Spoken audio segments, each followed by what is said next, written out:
Welcome to Talk About Scary, the show where we do just that. Nothing else. We don't try to be fancy here.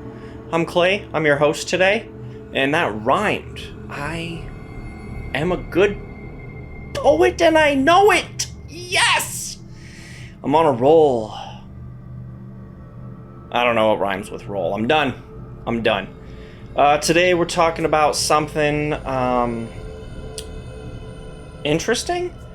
Yeah, we'll see how it goes. I do want to push, we've got 2 new films out. 2, count them. The last 5 days, The Freak Building, our found footage film, is now streaming everywhere like Tubi, Amazon, also right here on YouTube where you're probably watching this right now. And we've also got a ghost hunting documentary out now on Amazon Prime Video, Ghostly Secrets of the Hotel San Carlos. Ooh! Definitely check them out though. They're both a lot of fun to make, especially fans of the show would probably really like both of them, but definitely check out Ghostly Secrets of Hotel San Carlos. Let's jump right in. We're talking about the Gill House.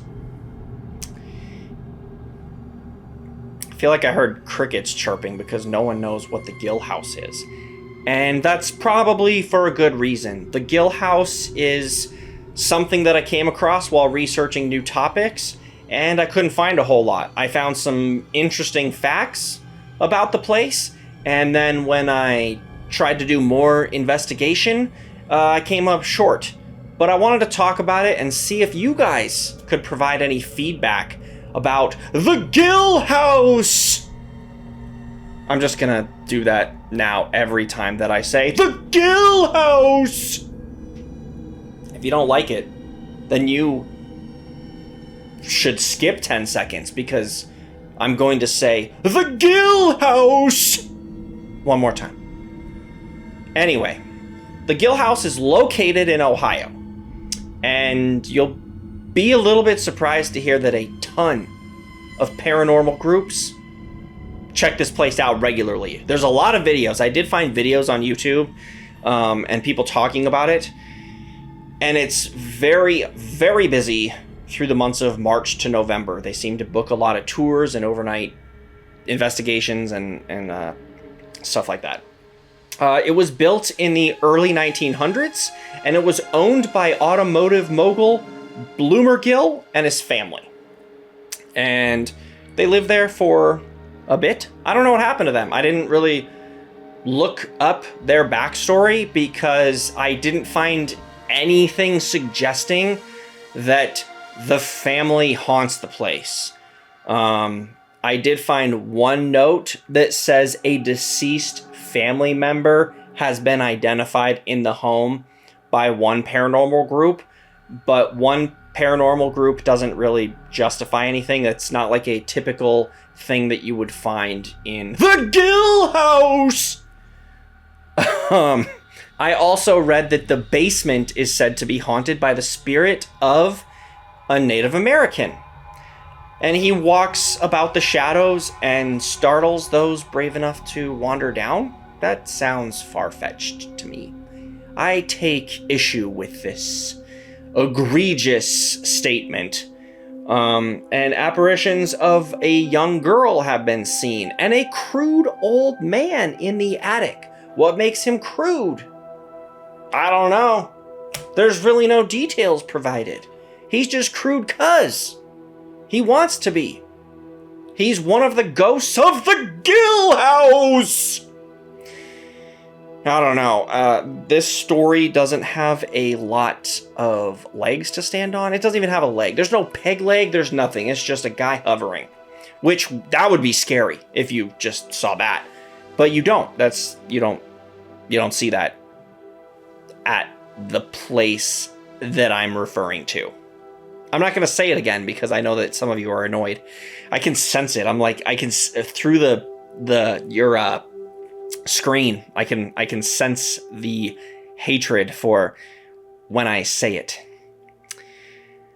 Anyway, there's been lots of footsteps heard and phantom voices.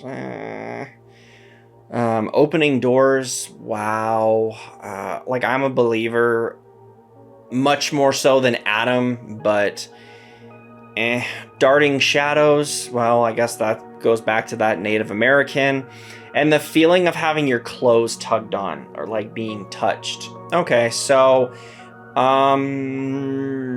yeah, I don't know. I did my research. I'm sure someone out there is going to do more and find something suggesting why this place is haunted, which would be great, because I looked for quite a while and like I said, I just didn't find much. And if you have to really go digging, I feel like that's a problem. I mean, no, we don't just talk about the extremely haunted places and big names that everybody's heard of. I actually prefer to do smaller, like lesser known sites that are haunted. But this was interesting until I started looking into it, and then I just found